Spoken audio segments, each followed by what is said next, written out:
माशाल्लाह सुभान अल्लाह। Metro one news देखने वाले तमाम नाजरीन को आपके मेज़बान अली ज़ाकिर की जानिब से अस्सलाम वालेकुम। आप देख रहे हैं हमारा रमज़ान खुसूसी प्रोग्राम जिसका नाम है रमज़ान के रंग ग्रेस के संग, और ये इस प्रोग्राम में हमारा और आपका साथ यकम रमज़ान से है, जो कि चांद रात तक रोज़ाना मेट्रो वन न्यूज़ पर रात 10 से 11 बजे हमारे प्रोग्राम आप देख सकेंगे। और इसी प्रोग्राम में हम रोज़ की तरह मेरी को होस्ट रबी आदिल मौजूद हैं। मेट्रो वन देखने वाले तमाम नाजरीन और स्टूडियोज़ में मौजूद तमाम हाजरीन को रबी आदिल खान का अस्सलाम वालेकुम।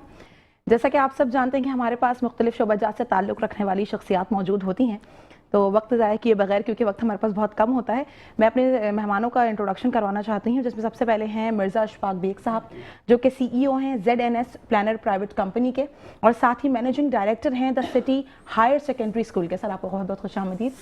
इसी के साथ हमारे साथ कारी हाफिज़ अताउल्लाह शाह साहब मौजूद हैं, जिनकी आपने खूबसूरत आवाज़ में तिलावत कुरान पाक सुना, जो हमारे साथ स्टूडियोज़ में मौजूद होते हैं। सर आपको भी बहुत बहुत खुशामदीद। सब बहुत बहुत खुशामदीद आप दोनों मेहमानों को। और हमारे साथ हमारे आज जजेस जो है वो मौजूद हैं, फरहान बल्देवी साहब मौजूद हैं और साथ साथ अनस मिरानी साहब मौजूद हैं। सर आप दोनों को भी हमारे प्रोग्राम में एक बार फिर से खुशामदीद। आपको हम आज पूरा मौका देंगे बात करने का, क्योंकि रोज नहीं आज किल्लत होती है। बिल्कुल, तो बिल्कुल। हम चाहते हैं कि आज आप हमारे बच्चों को, जो आने वाले बच्चे हैं, उनको प्रॉपर डिटेल में समझा सकें कि किस तरह वो अपने तकरीर के मुकाबलों को या नात मुकाबलों को अच्छे तरीके से परफॉर्म कर सकें। तो चलते हैं कुछ सवालात हैं सर आपसे। अच्छा सर, क्योंकि आप मैनेजिंग डायरेक्टर भी हैं एजुकेशन से, हम क्योंकि बहुत ज़्यादा आजकल प्रॉब्लम्स फेस कर रहे हैं, तो मेरा जो सबसे पहला सवाल है आपसे वो ये है कि जैसे आपने देखा कि आजकल जो है वो AI का दौर है। जी बिल्कुल। हमने कल भी सवाल किया था, कुछ क्वेश्चंस थे कि भाई बच्चे मोबाइल के यूज़ में और मतलब पढ़ाई का कहकर फ़ोन यूज़ करते हैं, क्या कहते हैं, पढ़ाई नहीं करते। तो आप इस चीज़ को किस तरह देखते हैं कि जो किताबी दौर था, जो बच्चे किताबों से पढ़ते थे, और जो AI आ गया है, तो इसमें क्या आपको डिफरेंस महसूस होता है? जी, मैं सबसे पहले तो मेट्रो वन टीम आपका बेहद शुक्रगुजार हूँ और आपने मुझे मौका दिया। देखें, AI जो है, आर्टिफिशियल इंटेलिजेंस जो है, वो बहुत एक समझ लें कि आज की दौर की ज़रूरत भी है और हमें बच्चों को वो सिखानी भी है। जाहिर सी बात है कि पूरी दुनिया के अंदर अब काम बहुत डिजिटलाइज हो गए हैं, समराइज हो गए हैं, तो नॉलेज होनी चाहिए और जिस तरीके से आपने अभी रिसेंटली सुना होगा, हमारी गवर्नमेंट ने ये भी कहा है कि इस साल से 9th मैट्रिक फर्स्ट इंटर की जो एग्ज़ाम है उसकी ई मार्किंग होगी। और ई मार्किंग जो है ये डिजिटल असेसमेंट होती है। जैसे पहले मैनुअल टीचर कॉपियाँ चेक करते थे, तो अब उसको भी ये AI की तरफ जाकर और इसको ये ई असेसमेंट के ऊपर लेकर आ रहे हैं, ई मार्किंग लेकर आ रहे हैं। नहीं लग सकती कि चीटिंग हुई है या चेकिंग प्रॉपर नहीं हुई या मार्क्स कम दिए हैं। फेवरेटिज्म का भी एक बहुत बड़ा मसला अली आ जाता है स्कूल्स के अंदर कि टीचर का फेवरेट बच्चा तो मार्क्स ज्यादा देता है। एग्जैक्टली। अब उसमें पहले ये होता था कि जनाब एक बच्चा घर पे आ रहा है कि जी मेरे को जो है ना बहुत मार्क्स कम दिए और मेरे दोस्त को ज्यादा मार्क्स मिल गए। अब उसके अंदर क्या है कि एक तो उसके पास रिकॉर्डेड है और वो जो चेक जो हो रहा है, अच्छा पहले जो सवालात होते थे उसमें बच्चे का रट्टाफिकेशन ज़्यादा होता था। अब जब से ये MCQs टाइप आ गए, शॉर्ट क्वेश्चन आंसर आ गए, तो उसके अंदर सिर्फ बच्चे की वो नॉलेज को पिक किया जाता है कि जो बिल्कुल मुख्तसर हो और जामे हो। तो ये जो ई असेसमेंट है, ई असेसमेंट ये हमारी गवर्नमेंट जो कर रही है, इसमें सबसे पहले तमाम जो हमारे जो सिंध के जो बोर्ड्स के जो चेयरमैन हैं उनको चाहिए कि तमाम बच्चों को अवेयरनेस सेशन कराए इसके, कि क्योंकि ई मार्किंग की जो कॉपी होती है उस कॉपी के अंदर पहले से ही क्वेश्चन नंबर्स लिखे हुए होते हैं। मतलब जैसे पेपर में क्वेश्चन पेपर में नंबर आते हैं, तो इसी तरह उस कॉपी के अंदर भी वो मार्किंग डली हुई होती है। अब उस स्टूडेंट को सबसे पहले उस जो सिस्टम से समझ लें कि फेमिलियर करने के लिए उसकी वर्कशॉप्स की जाए, उसकी कैपेसिटी बिल्डिंग की जाए और उसके अंदर बच्चा जो है ये सीख ले कि कम से कम जो है उसका जो सीट नंबर है, जैसे बबल शीट्स होती हैं उसके अंदर सीट नंबर्स को फिल किया जाता है, वो प्रॉपर शीट को फिल करे।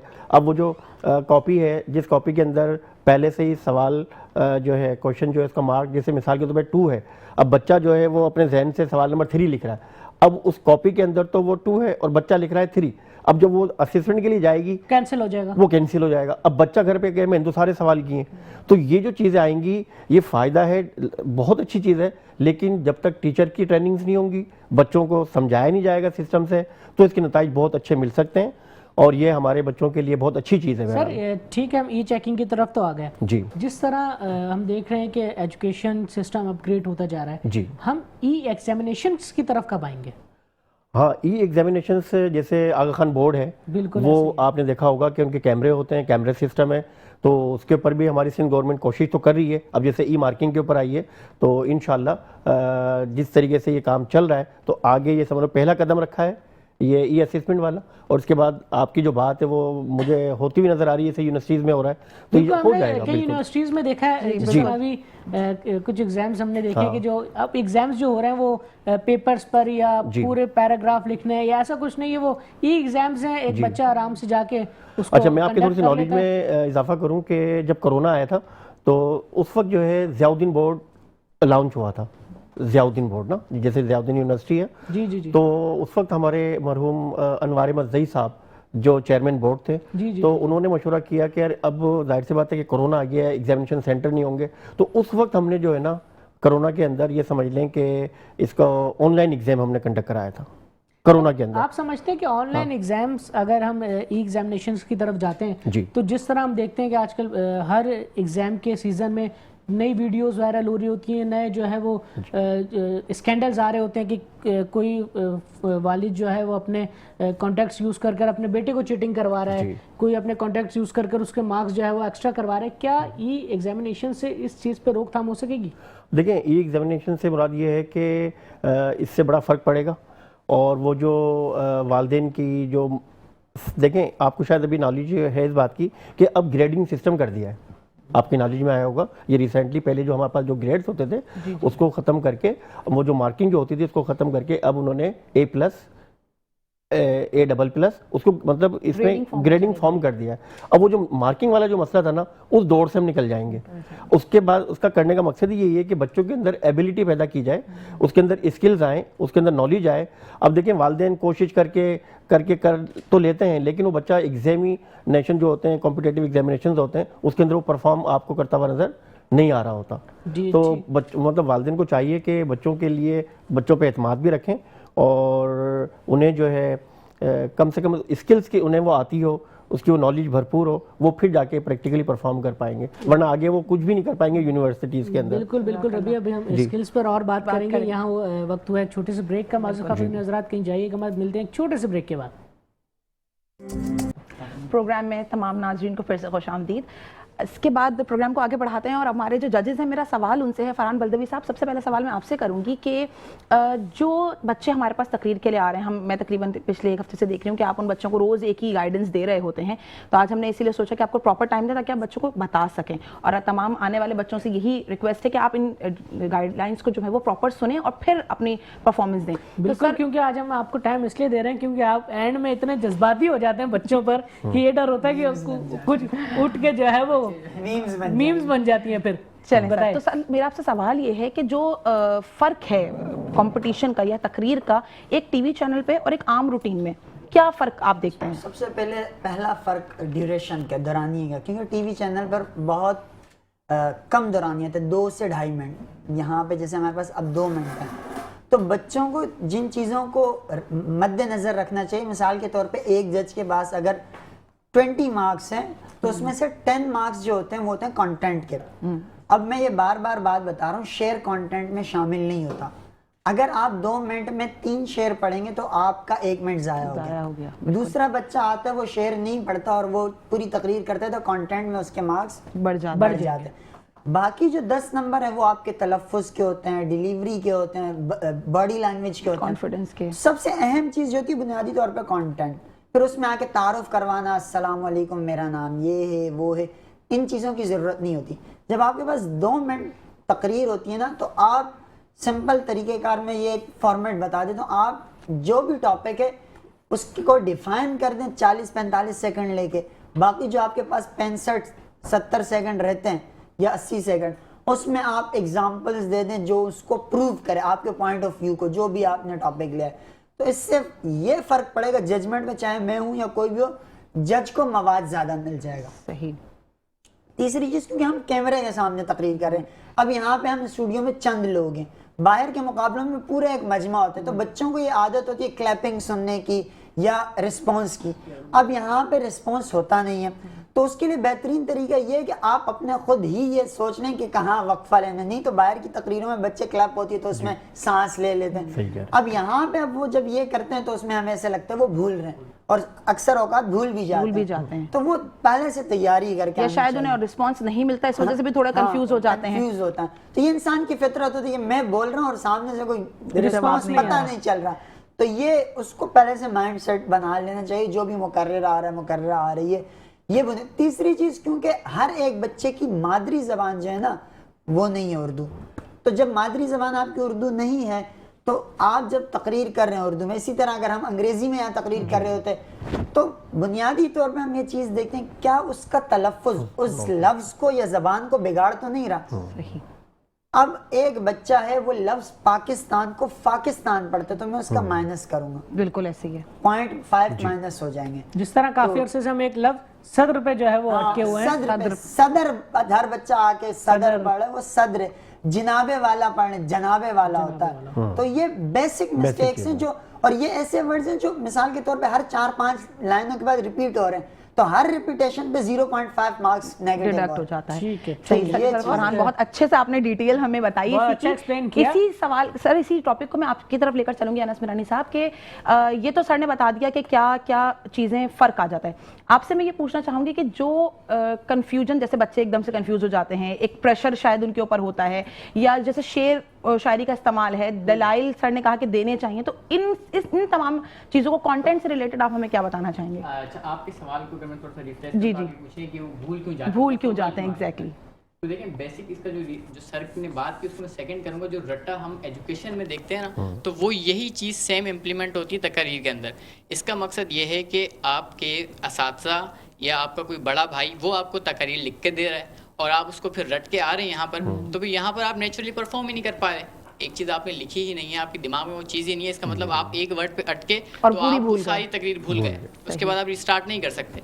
तो यही वजूहात हैं कि वो बच्चा जो है वो फिर ऐसा लगता है कि वो न्यूज़ स्क्रिप्ट पढ़ रहा है, उसके सामने टेलीप्रॉम्प्टर है और वो जो है ना पढ़ता जा रहा है, उसके कोई नेचुरली उसका कोई एक्सेंट या उसकी बॉडी लैंग्वेज उसका साथ ही नहीं दे रही। तो उसकी बेसिक वजूहात यही है कि वो रट्टा लगा के आ रहा है। और फिर यहाँ पर भी हम देखते हैं स्टूडियो के अंदर बैठे होते हैं तो बच्चे यहाँ भी पेज लेकर बैठे हैं और उसके बाद रिवाइज किए जा रहे हैं और वो उस वजह से भूलते हैं। अक्सर जो नहीं पर्चे लेके आते बच्चे हम देखते हैं वो अच्छा परफॉर्म कर जाते हैं बनिस्बत उसके जो एंड तक पढ़ रहे हो, रिवाइज करें। अच्छा, एक और सवाल मैं जानना चाहूँगा, हमारे यहाँ कंटेस्टेंट आते हैं कई हमने बच्चों को देखा है वो मोबाइल से देखकर नात पढ़ रहे होते हैं, या जो है वो कुछ उन्होंने कुछ नोट्स बनाए हुए होते हैं स्पीच के लिए।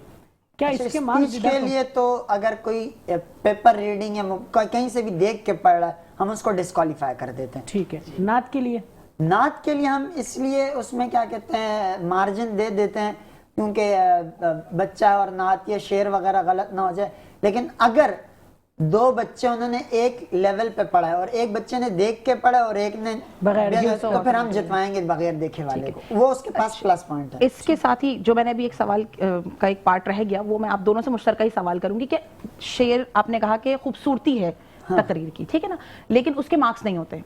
दलील देना, प्रूफ करना अपने पॉइंट को, इस पे क्या कहेंगे? दोनों में से क्या हमें चूज करना चाहिए? अगर तकरीर हम लिख रहे हैं तो क्या हम ज्यादा हमारे जो है मार्क्स टेकिंग जो पॉइंट है वो क्या रहेगा? देखें, चूंकि ना फरहान बल्दिवी साहब बेटे हम लोग हम उम्र लगते हैं, लेकिन ये मेरे उस्ताद भी हैं, तो इनकी माशाल्लाह बात आलिम भी हैं। बिल्कुल ऐसा ही है, ये मेरे उस्ताद भी हैं। तो इनकी बात को मैं सेकंड यही करूंगा कि इन्होंने जैसे कहा कि आप अगर 1 मिनट के आके शेर पढ़ रहे हैं, ठीक, उसके मुताबिक आप उसके नेमो बदल आप एक तकरीर कर रहे हैं, उसका जो है आप वो दे रहे हैं, रिपीटर्स दे रहे हैं, तो वो ज्यादा मायने रखते हैं एज कम्पेयर टू कि आप शेर पढ़ के चले जाएं।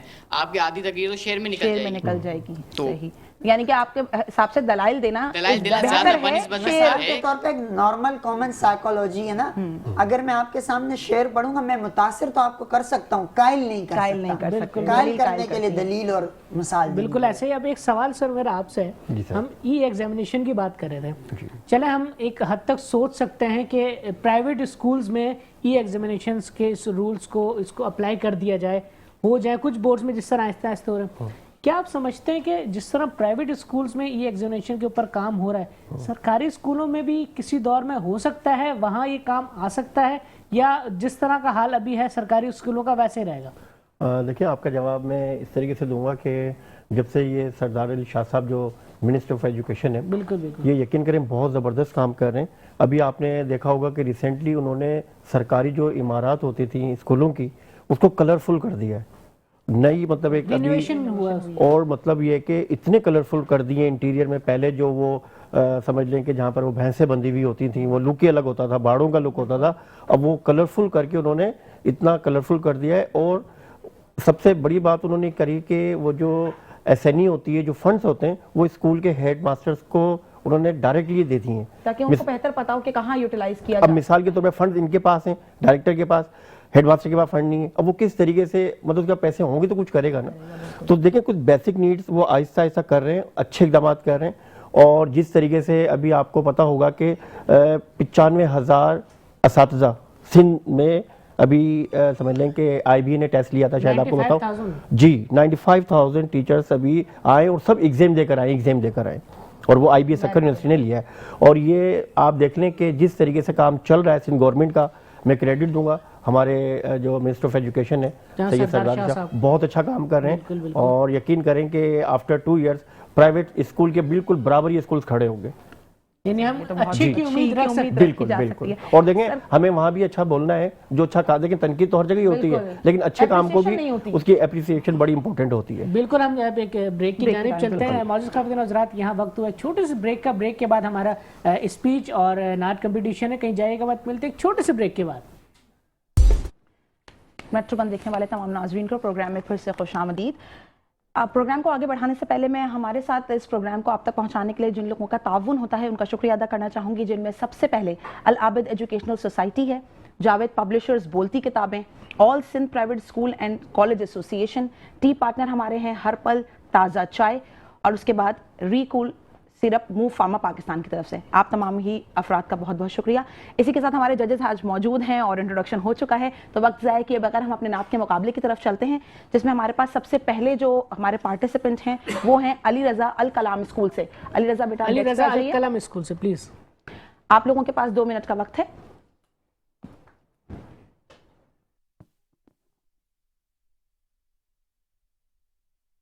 जो मुश्किल घड़ी में, जो मुश्किल घड़ी में पुकारा मोहम्मद, जो मुश्किल घड़ी में पुकारा मोहम्मद, जो मुश्किल घड़ी में मदद का चले आए बारा मोहम्मद,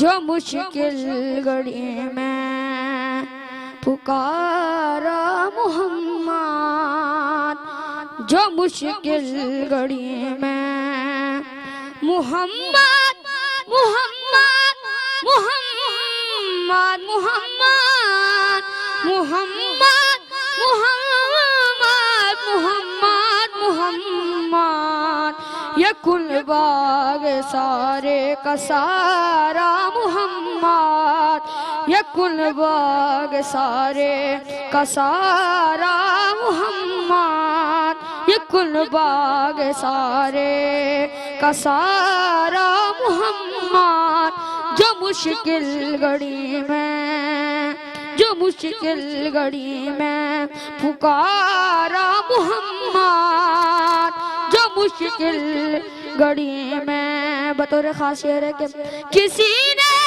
अली की हकीकत जो पूछी, किसी ने अली की हकीकत जो पूछी, मोहम्मद ने हंस के दोबारा मोहम्मद, जो मुश्किल घड़ी में पुकारा मोहम्मद, जो मुश्किल घड़ी में मोहम्मद मोहम्मद मोहम्मद मोहम्मद मोहम्मद मोहम्मद मोहम्मद मोहम्मद, ये कुल बाग सारे का सारा मोहम्मद, जो मुश्किल घड़ी में पुकारा मोहम्मद।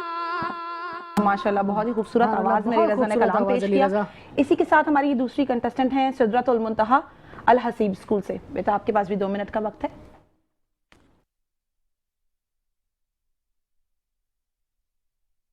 जुल्फे सरकार से जब चेहरा निकलता होगा, जुल्फे सरकार से जब चेहरा निकलता होगा, जुल्फे सरकार से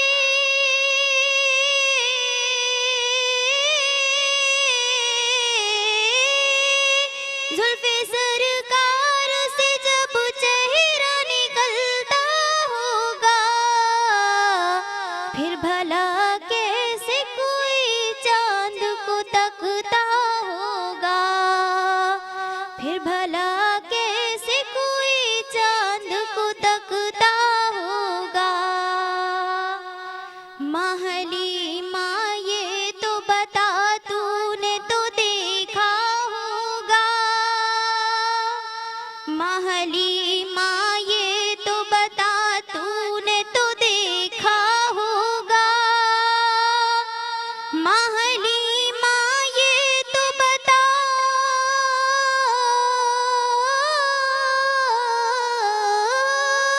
माहली माँ ये तो बता तूने तो देखा होगा,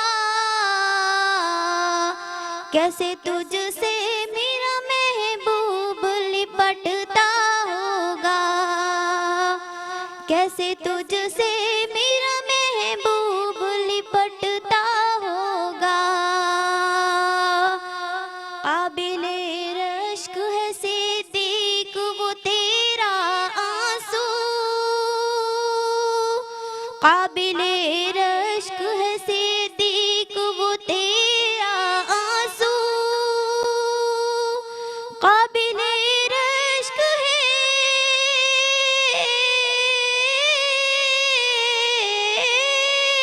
काबिले रश्क है सिद्दीक वो तेरा आंसू, गार में आपके रुख पर जो टपकता होगा, गार में आपके रुख पर जो टपकता होगा, जुल्फे सरकार से जब चेहरा निकलता होगा। हमारी लास्ट पार्टिसिपेंट हैं Ghania Danish Prince secondary school से।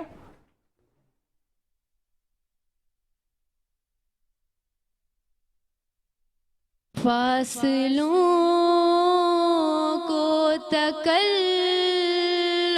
है हम से अगर हम भी बेबस नहीं, बेसहारा नहीं, खुद उन्हीं को पुकारेंगे हम दूर से,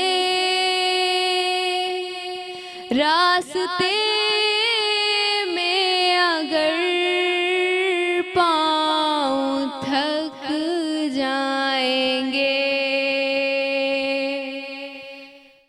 फासलों को तकल्लुफ है हम से अगर हम भी बेबस नहीं, बेसहारा नहीं, खुद उन्हीं को पुकारेंगे हम दूर से, रास्ते में अगर पाँव थक जाएंगे, हम मदीने में तन्हा निकल जाएंगे और गलियों में क़स्दन भटक जाएंगे। इसी के साथ हम अब हम तकरीर के मुकाबले की तरफ चलते हैं। कंपटीशन की जानिब जजेस हम अपने कंटेस्टेंट को बुलाते हैं। हमारे साथ पहली पार्टिसिपेंट हमारे साथ यहाँ मौजूद है, जिनका ताल्लुक है ग्रेसफुल ग्रामर हाई स्कूल से और नाम है उनका उम्मे हानी आसिफ मूसा। बेटा आइएगा, आपके आज का पास उन्वान है मोबाइल फोन किताब का नेमुल बदल या दुश्मन। आले वकार जिंदगी, तहरीक और तब्दीली का एक बेहतरीन मजमुआ है। रोज़ा अव्वल से लेकर आज तक बनी नूह इंसान ने अपने पास मौजूदा आसाइशातों सहूलियात से इत्मीनान का इजहार नहीं किया, बल्कि ज्यादा से ज्यादा की तलाश में रहा। तलाश के इस सफर को किसी ने लालच का नाम दिया तो किसी ने हवस का, किसी ने जहानत का दर्जा दिया तो किसी ने तरक्की का। आलिया वकार, जहानतो तरक्की का ये सफर जारी है और जारी रहेगा, और इस सफर में इंसान कई ऐसी ऐसी चीजों का मौजिद बना कि अपनी इजादात पर खुद हैरान रह गया।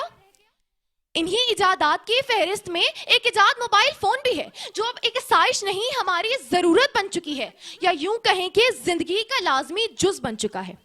सदैवकार, ये वो सहूलत है जिसने सारी दुनिया को हमारी हथेली में समो दिया है।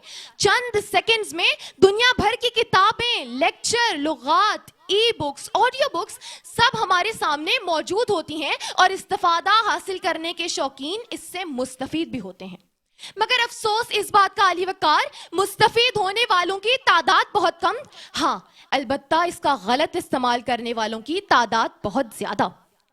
सदैवकार, मैं ये कहना चाहूंगी कि मोबाइल फोन किताब का नेमुल बदल नहीं, बल्कि इसका गलत इस्तेमाल इसे किताब का दुश्मन बना देता है। आज लाखों तलबा मुताल्ला के बजाय सोशल मीडिया के बेमसरफ इस्तेमाल में मसरूफ हैं। सोशल मीडिया पर फैला गैर इखलाकी मवाद हमारी इखलाकी इक़दार को तबाह बर्बाद कर देता है। तवज्जो, बीनाई, बर्दाश्त, सोचने की सलाहियत सब कमजोर हो रही है, जबकि दूसरी जानिब किताब हमें सब्र, गहरी सोच, जुबान पर उबूर और इखलाकी तरबियत देती है।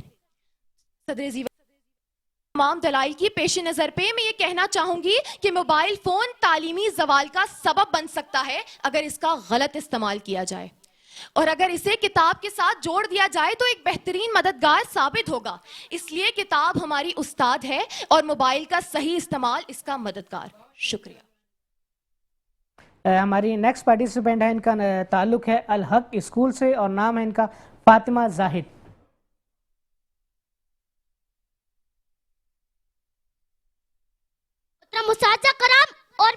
अजीज साथियों, अस्सलाम वालेकुम।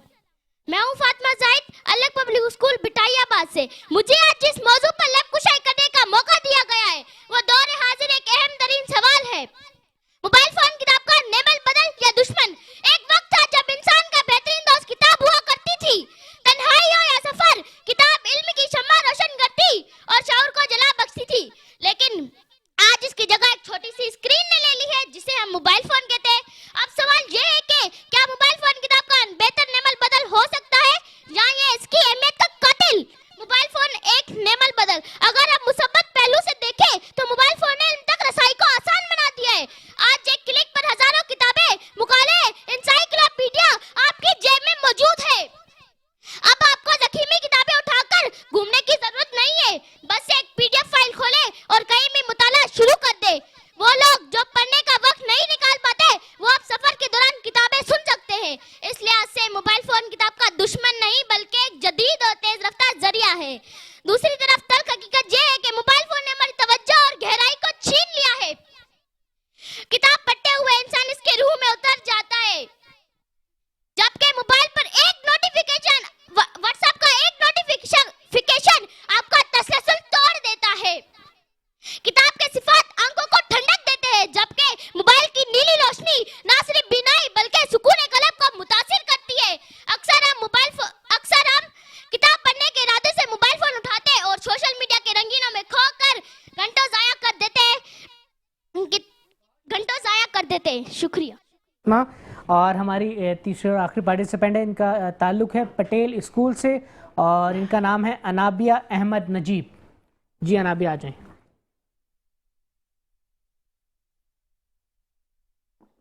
किताबों से जो आहिस्ता आहिस्ता रिश्ता टूट गया, किताबों से जो आहिस्ता आहिस्ता रिश्ता टूट गया, सोच का चिराग बुझा, शऊर का रास्ता खो दिया। वकार, अगर हम माजी की बात करें तो इल्म हासिल करने का सबसे बड़ा जरिया किताब थी, लेकिन आज के दौर में मोबाइल फोन ने इन तक रिसाई को बहुत आसान बना दिया। हम घर बैठे दुनिया की बेहतरीन जमात जैसे हार्वर्ड यूनिवर्सिटी और यूनिवर्सिटी ऑफ ऑक्सफोर्ड के लेक्चर सुन सकते हैं। इसी तरह तालीमी प्लेटफॉर्म्स जैसे यूट्यूब और गूगल के जरिए किसी भी मौजू पर मालूमात चंद सेकंड में हासिल की जा सकती है। तो क्या मोबाइल फोन किताब का नेमल बदल है? कुछ हद तक जी हाँ, क्योंकि ये तेज, आसान और जदीद जरिया है। वकार, लेकिन दूसरी तरफ मोबाइल फोन का गलत इस्तेमाल हमें किताबों से दूर भी कर रहा है। सोशल मीडिया, गेम्स और फजूल वीडियोस हमारी तवज्जो और वक्त जाया कर देते हैं। किताब हमें तवज्जो, सब्र और गहराई से सोचने की आदत देती है, जबकि मोबाइल अक्सर हमें जल्दबाजी और सतही मालूमात का आदी बना देता है। जो कौम किताब से कट गई वो खुद से मिट गई। जो कौम किताब से कट गई वो खुद से मिट गई। जो कौम मुताल्ला छोड़ गई वो तारीख से मिट गई। वकार, असल मसला मोबाइल नहीं बल्कि उसका इस्तेमाल है। अगर हम मोबाइल को सिर्फ तालीम, तहकीक और मुस्बत कामों के लिए इस्तेमाल करें तो ये एक बेहतरीन दोस्त है, लेकिन अगर हम उससे वक्त ज़ाया करने के लिए इस्तेमाल करें तो यही दोस्त हमारा दुश्मन बन जाता है। वकार, आखिर में मैं ये कहना चाहूंगी, मोबाइल फोन ना मुकम्मल तौर पर किताब का नेमल बदल है और ना ही मुकम्मल दुश्मन। किताब की अपनी अहमियत है और मोबाइल की अपनी। हमें दोनों के दरमियान तवाज़ुन कायम करना होगा। शुक्रिया। बहुत शुक्रिया। तमाम बच्चों ने बहुत अच्छा परफॉर्म किया, लेकिन विनर को एक ही होता है, तो अगर किसी का नाम ना आए तो प्लीज़ आप लोग दिल बर्दाश्त ना होइएगा। मैं कारी हाफिज़तुल्लाह शाह साहब आपसे जानना चाहूँगी कि नात के आप हमें रिजल्ट्स बताएं कि क्या कौन सा बच्चा जो है वो विनर है आज के मुकाबले का। जी माशाल्लाह, तीनों ही बहुत ही खूबसूरत अंदाज से जो उन्होंने कलाम पेश किया।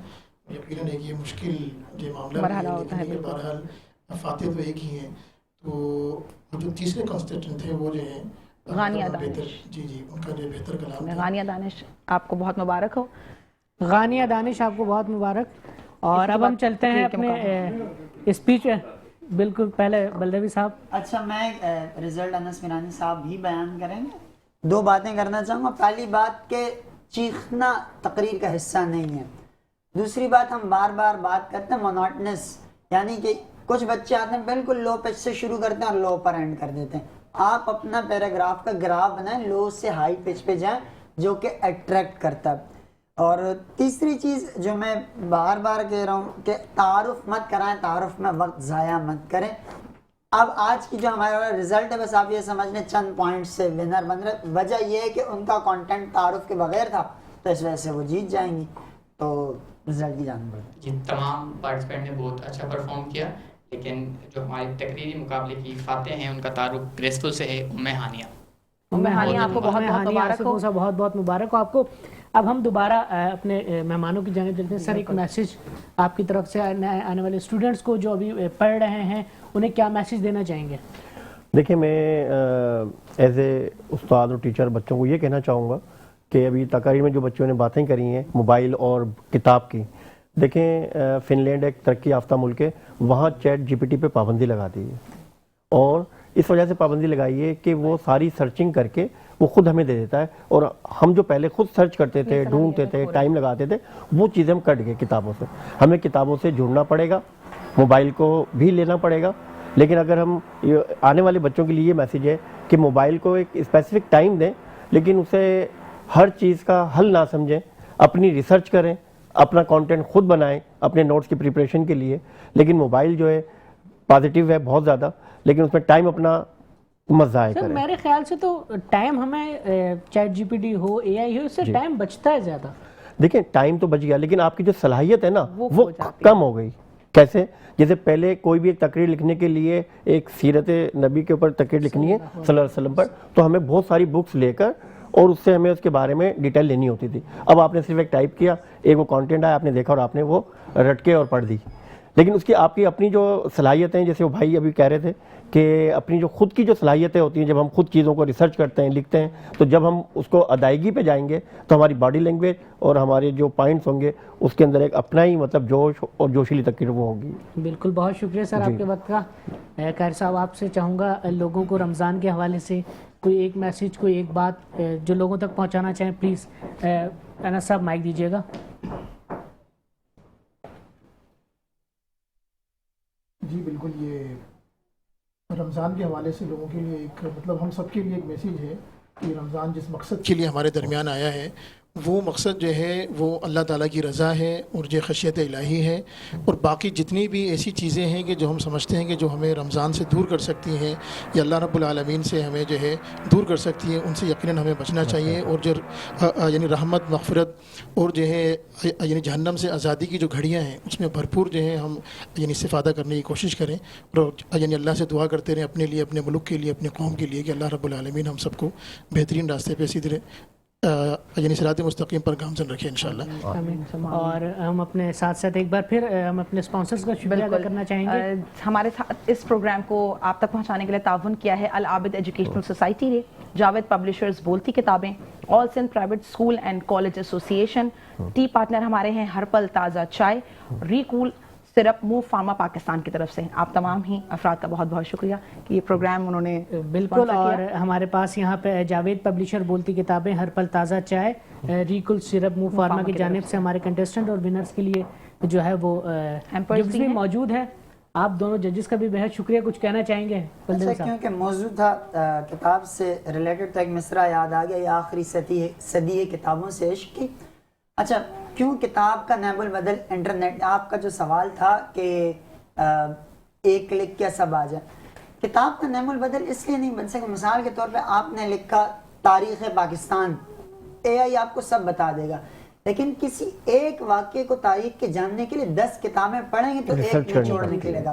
तो किताब इसलिए ज़रूरी है, और किताब ही वो इल्म दे सकती है। वो एक क्लिक से जो आपको चीज़ें होंगी वो कॉन्टेक्स्ट के साथ समझ नहीं आएंगी।